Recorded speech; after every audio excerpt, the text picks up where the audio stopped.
Hey, pilot wives and aviation professionals, welcome to the Pilot Wife Holiday Survival Series.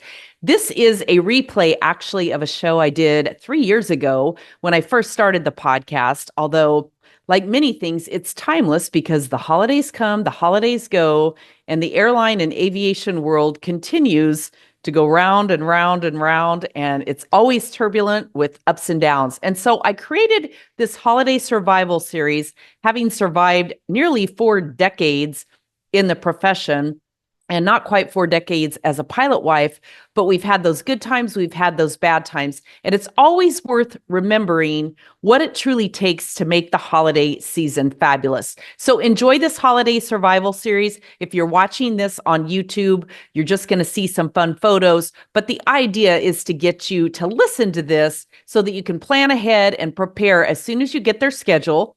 Handle your emotions ahead of time. That's so critical. And that being said, it's okay to feel the sadness, even feel angry. That's acceptable. Just not at them, as they don't control it, just not at the rest of the world. But give yourself the time to grieve and express. And then, of course, call in your community, your family, your circle of friends, and at very least, be the party starter. You hear me say that all the time. And then finally, know that every year brings new opportunity, and this too shall pass. All right, enjoy the series. Happy holidays. Well, maybe. We all know that the life of a pilot wife can often be very stressful, filled with anxiety during the holidays. So let's unpack some key tips for holiday survival as an airline pilot wife. Well, we all know the halls may be decked, the refrigerator may be full, Christmas cards may be sent, the tree is decked out in its finest, and maybe there are gifts under the tree already. And at the same time, you might be feeling a little bit of stress, anxiety, overwhelmment, and disappointment if the holidays aren't shaping up to be exactly as you wanted them to be, that Hallmark card, right? Because possibly your pilot's going to be flying. Well, as I mentioned, holidays can create a lot of anxiety, added stress, and emotional overload for the pilot wife. We ask ourselves, will they be home for Christmas and the big days? What about shopping? Are they going to be there for parties and social events? Or are you going to attend yet again by yourself? What about kids' events, decorating and helping out? Well, first, I'm going to go through a short checklist to get clear on before I deep dive into some of what we're going to be covering. Again, I'm Jackie Ulmer, a pilot wife for over 3 decades, and I've been through all of it, experienced all of the emotions, the anxiety, the stress, and ultimately have had the most fabulous life. All right, so here's that short checklist. First and foremost, plan ahead and prepare as soon as you can once you get their schedule. Chances are they may be doing trip trade with open time or whatever it is specifically with your airline, but my guess is they want to be home too. So once you've determined that they're actually not going to be home, this checklist is important. So the second key step is to handle your emotions ahead of time. Seriously, take a look at it, look at their schedule, look at what's planned, plot out as best you can how you're going to get things handled, what they're going to be there for, and then just deal with your emotions a little bit. It sounds crazy maybe, but set aside some time. It's okay to be sad and even angry. That's acceptable. Feel the feelings, acknowledge them, work through them, and do your best not to be mad at the pilot because they can't help it either. And as I mentioned, they're probably not happy about it.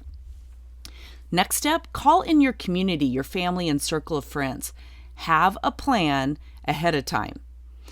Be the party starter if you have to. I'm going to share some of my experiences, but I learned to be the one to schedule the events with or without my pilot and create that fun, fabulous experience, not just for myself, not just for my children and family, but for other people in the area and in my community who might not have any place to go either.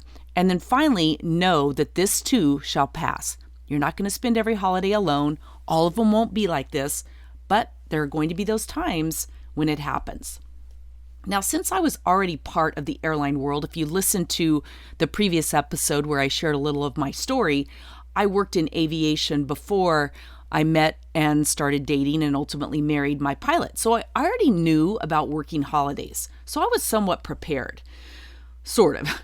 That doesn't mean that I didn't have my frustrations with all of it by any means. And one thing I want to point out, I'm not trying to make light of any of this.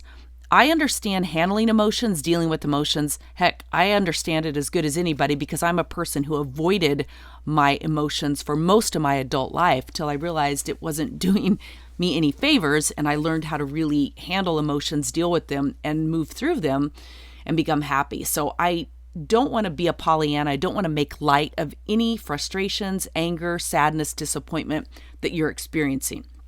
My goal is just to give you some ideas, some tips, some ways of handling these type things because it's the reality of life. Life is 50-50. At any given time, in the same day, we can be happy, we can be sad, we can be frustrated, we can be joyful. We can shift emotions on a dime, and you probably know exactly what I'm talking about. All right, so if you've ever done any type of shift work, chances are you're already familiar with working holidays. If you've ever done anything outside of the corporate, normal 8 to 5 type lifestyle. It's nothing new. Businesses run 24/7 all around the world, and the airline world is certainly no exception. And for most of us, it's seniority based. Now, if you are military, if you are with a corporate or charter pilot, chances are that's a little bit different. But for commercial aviation, it's typically a seniority based system. And that's why I say this too shall pass.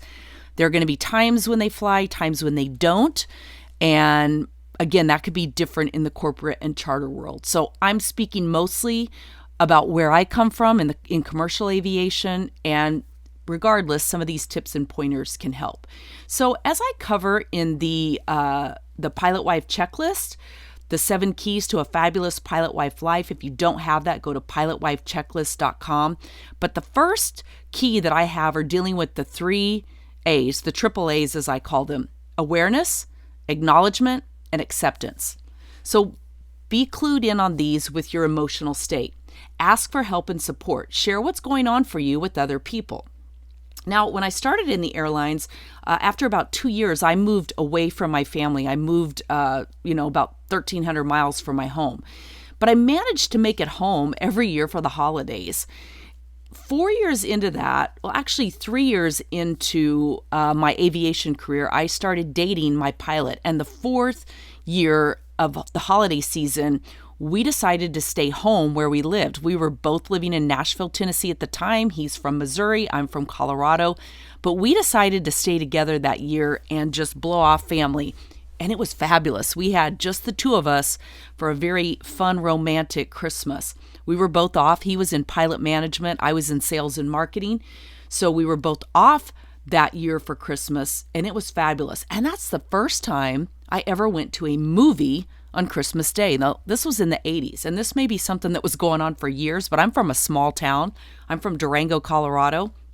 If movies were going on back then on Christmas Day, I was totally unaware of it. But that's what we did. We had a beautiful Christmas morning, made a nice dinner, and then we went to a movie about 5 o'clock on Christmas Day. And it was fantastic. And ultimately, over time, we made that into a family tradition with our kids once they were older. In the afternoon on Christmas Day, we would go to a movie as a family, and it was really great. And it was just the start of many traditions. So my key with that is to get you thinking about things that might be out of the norm for you that you can begin to incorporate into a family tradition. Now, fast forward to the year 1990. We are both working for America West Airlines at this point. I'll share more about our whole story as time goes on and why we went from American Eagle to America West back to American Airlines. That's a whole nother story. But he was a pilot back on the line, and I was actually in a customer service, CSR, customer service agent. CSA, I guess is what it was called. I can't even remember. It was so long ago. And we did everything. We were cross-utilized. So we did gates, ticket counter, threw bags, flight attendant, ramp, all of it. And I was in a routine of flying as a flight attendant for a lot that year. And we had made friends. My husband and I had both made friends with one particular scheduler in crew scheduling. Now, again, this was a long time ago. The airline was smaller, and it was family oriented, and we met people. And we had this great relationship with a scheduler. He called me one day and made a deal with me. If I would fly a 4-day trip and give up 2 of my days off early, he would block my time and give me Christmas off. And Mark, my husband, already had Christmas off. So we learned to wheel and deal. I don't know that that's a thing anymore, but that's something that we did, and it was fantastic. I spent Christmas, the morning of the 23rd in Boston. It was fabulous. I had a great time with the crew, flew home, and then I was home Christmas Eve, Christmas Day, and it was great. But again, we just learned how to juggle our schedules as best we could and make the most of it. Now, by 1992, we had our first child, and that first Christmas with our son was tough. I knew it was coming because my husband had to fly. He wasn't senior enough to hold it off. He had to fly that year, and by that time, he was flying for American. He had moved from America West to American, and he was very junior. He had just finished up his first year, very junior, and so I knew that he wouldn't get the holiday off, and he didn't. So that first year was tough. And as much as I'd love to tell you I was totally prepared for it emotionally, I wasn't. I wasn't prepared for the emotional emptiness of it with just my son. But interestingly, that morning, Christmas Eve, my husband was flying through Phoenix. He was based in LA at this time.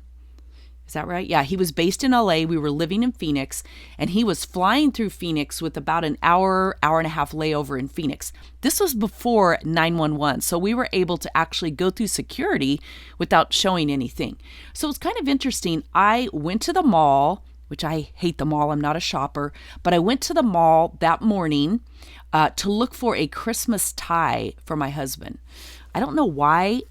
I don't remember why I wanted the Christmas tie, but they were able to wear them, and they still are today. But anyway, I wanted a Christmas tie. So we went to the mall. I'm wandering around in Macy's, find a Christmas tie. I walk out, and the Santa Claus taking photos with kids was up. And this was Christmas Eve morning, and I thought, oh, that'd be really cool. So I waited in line, got my very first picture. My son is 1 day shy of 3 months old because his birthday's September 25th. 1 day shy of 3 months old. I got his first Santa picture, put it in a frame. I think they gave me 2 pictures. And then I went to the airport to meet my husband. We had lunch at the airport and took my son. I have a picture of him sitting in the cockpit with my son on his lap at 3 months. Gave him the picture. I can't remember if I gave him the Christmas tie. Maybe I did. But took the other picture home in the frame.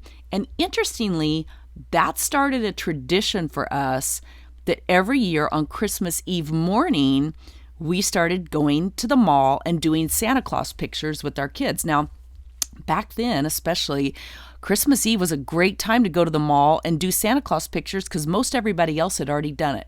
But we would go to the mall, we would get coffee and hot chocolate and just make a whole event out of it. So that again led us to starting a tradition that we carried all the way through until my children were adults. We were in Ventura, California at the mall, and we literally were the last ones in the line to have our Santa pictures taken, and they closed the line down for 2 hours so Santa could go to lunch. And we didn't have time to stick around because we already had other plans. And that blew it for us after all those years, 20 plus years of Christmas Eve Santa Claus pictures. And I have to tell you, I can be really babyish when it comes to that. My traditions become important to me, and I had to sulk and be really mad for about an hour till I finally had to get over it and go have a great time with my husband who was off that year and my adult children who were home.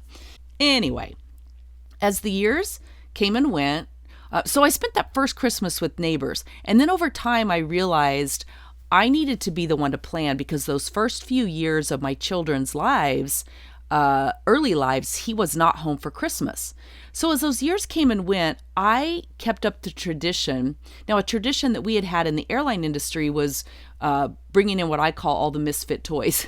And that is inviting everybody who didn't have someplace to go, didn't have family, didn't have someplace to spend Christmas. You know, we started having it at our house, me with roommates and then ultimately with my husband. And I began to continue that tradition in Phoenix over time because especially back then in Phoenix, so many people weren't from the area, were from the Midwest, Chicago, California, Michigan. A lot of people were not from Phoenix, and they didn't go home every year at Christmas. Airline tickets were a lot more expensive. It was just a different time. So I started a tradition of having a big cul-de-sac party. I lived in a cul-de-sac in Phoenix with 13 houses, so it went in deep, and we started planning big holiday potluck parties on Christmas Day, starting in the afternoon. Now, of course, in Phoenix, the weather's nice and you can do that. Over time, we found somebody who would rent us a jumping castle. They would bring it out on Christmas Eve, set it up for us, and they didn't come and pick it up until the day after Christmas. So for the same price as one day, we ultimately got like almost 3 days. And the neighborhood kids and my kids loved it. Someone had a margarita machine. We had rollerblades, bikes. We had so much fun in the early Phoenix days in that cul-de-sac. Now, right after 9/11, within the year of 9/11, we ended up moving to California. My husband was based in LA. We moved to the mountains in a fabulous community, Lake Arrowhead, California. And we kept up that same tradition there. New friends, new families, and it was just truly a magical time. After that, we ended up relocating to Ventura for 3 years. Well, we actually bought a place there in 2008. So we had a home out there for 9 years. And that first year in 2008, we spent Christmas at the beach, and we made it very beachy. We got a small tree. We went to the beach stores and bought all Christmas ornaments that reflected the beach. And our Christmas dinner that year was seafood chowder, and I think we did halibut, and we made it just a very beachy kind of Christmas. And I really learned to let go of old traditions to make room for new traditions. One thing was for sure with my husband. He did not want to travel over the holidays, so we seldom did. Now, I'm not sure what your pilot's like, but mine is like that. He always used to say the last thing I want to do, especially during the holidays, is get on another airplane and deal with the holiday travel and traffic and hecticness of it and all of that. You may be living a different situation, but that's how it was in my family.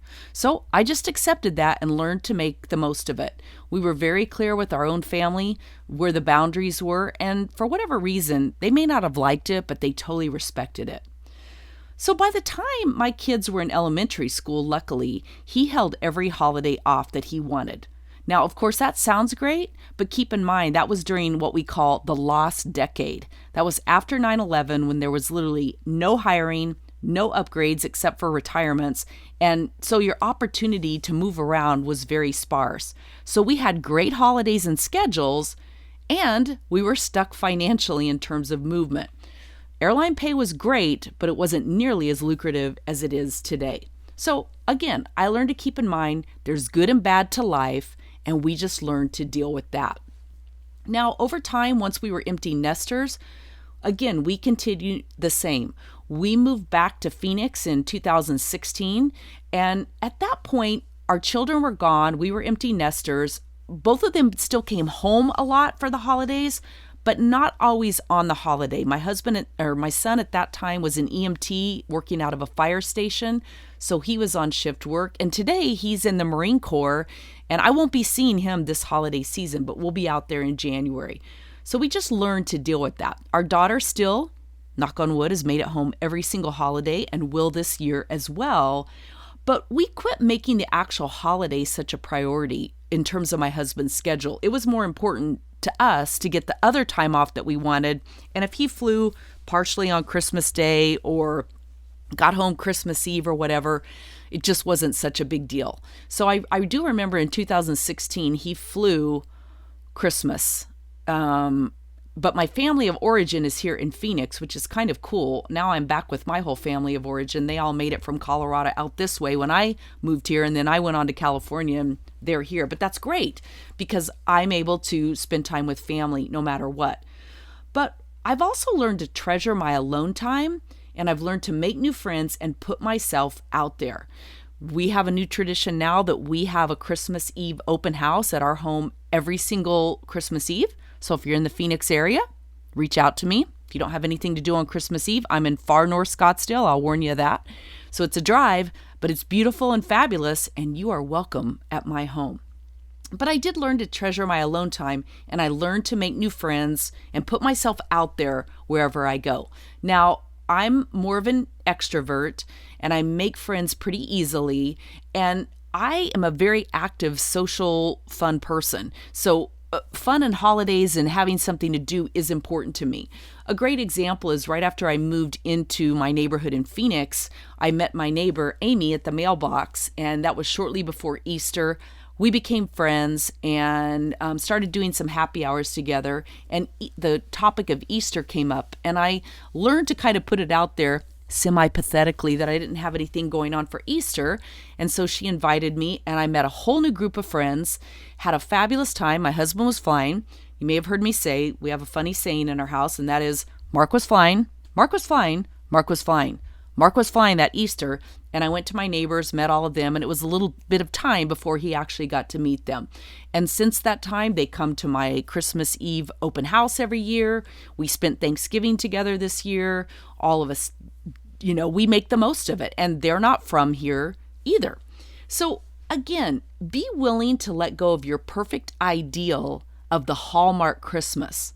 Be open to new possibilities, new experiences, and new people into your life. I reflect back on what this has done for me. Every year I do a signature holiday cocktail. I've just learned to make new traditions and let go of the ones that I grew up with as a family, not all of them, but to create my own traditions and bring those into my life. Now, I've had to accept that with my adult children too. I mentioned my daughter has still made it home every year, but last year my husband and I made a pact that might be our last Christmas with her home for a while for Christmas. Well, thankfully it's working out that she'll be here this year. She lives in Nashville. We're in Scottsdale. But we agreed that we were never going to put pressure on our kids because our family pretty much left us alone. They're always welcome, always invited, but we won't put pressure on them. And at the same time, we are learning to create new traditions for ourselves. We had planned to travel somewhere the day after Christmas this year, but now she's coming home, so we're not going to do that. But we're open to being Christmas with the cranks if we need to. And, again, set some new traditions just for us. So I really want to encourage you to be open to that. Here are some questions that I learned to ask myself around any disappointing situation, but certainly the holidays. I asked myself, will it matter in 5 hours? This, whatever I'm going through, will it matter in 5 hours? Will it matter in 5 days? Will it matter in 5 weeks, 5 months, or 5 years? And I can tell you, looking back, even 5 days ago, it didn't matter. It didn't matter. I made the most of where I was at the time. And that really is how life is. It's the anticipation of the emptiness of what we're experiencing or what we think we're going to experience that's often much worse than the reality of experiencing it. We have to choose our emotions each day. Now, my kids and I look back now and remember only the good times. My husband looks back and remembers that too, except when I say, Mark was fine, Mark was fine, Mark was fine. But we do look back and we remember the good times. I learned to put my focus on my children and making their experience the best it could be and not focusing on what it was that we didn't have or if my husband wasn't home or any of those type things. And as I said, this year at Thanksgiving, we had a fabulous party. I hosted, had over 20 people at my house, had my family of origin here. That was really fun. Had my brother's sister and brother-in-law and had a whole gaggle of neighbors, and we had a great time. But neither one of my kids and family was here. And my son is married, so I have a granddaughter now. But they weren't here over Thanksgiving. But we still had a fabulous time. We did FaceTime in the morning. It was great. I'm very grateful that I have a close-knit neighborhood and my family of origin is here in Phoenix. And again, the only reason I have a close-knit neighborhood is because I've been the one who's been willing to be the party starter. I'm the one who started Christmas Eve open house. Come after church. Come after you do other things. Don't come if you can't. Bring any family that's in town if you want. Everyone is welcome at my house, and everyone knows that. And it makes for a great experience. So those are some of my tips and ideas and experiences and things that I've learned. Go back to that checklist, plan ahead, and prepare as soon as you get their schedule.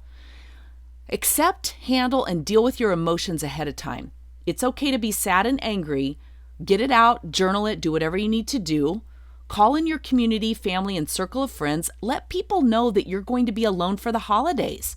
Don't be afraid to sort of invite yourself, okay?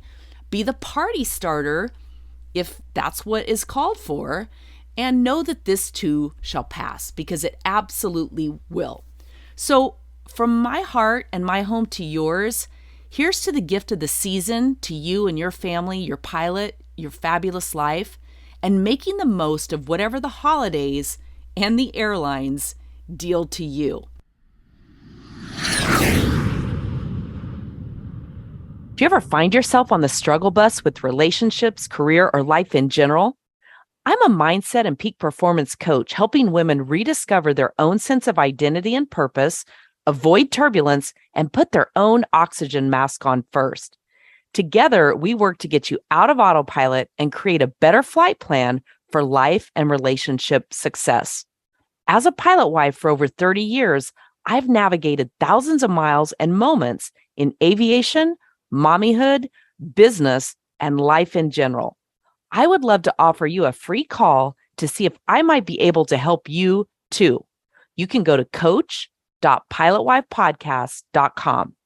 And if you have a topic suggestion or a story to share on the show, go to ask.pilotwifepodcast.com. And of course, you'll find all of this at resources.pilotwifepodcast.com. Please take a moment to review and rate the show on whatever your favorite podcast app is. This helps the show get found by others who need what we have here. I'll see you on the journey, and thanks for listening.